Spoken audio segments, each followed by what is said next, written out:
Aka harus mengakhiri petualangannya sebagai pencuri sepeda motor di wilayah Kalidoni dan Ilir Timur II setelah kakinya ditembus timah panas unit reskrim Polsek Kalidoni lantaran berusaha melarikan diri saat hendak ditangkap di kawasan Pasar Lembabang, Kecamatan Ilir Timur II, Palembang.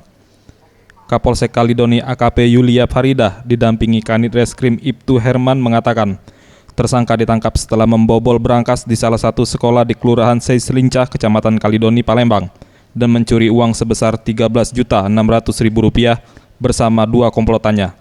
Setelah mendapat laporan dari pihak sekolah, petugas langsung mengejar pelaku.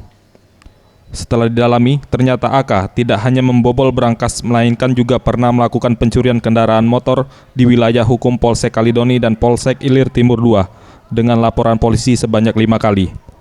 Menurut pengakuan AK, ia bersama ketiga rekannya telah 5 kali melakukan aksi curanmor.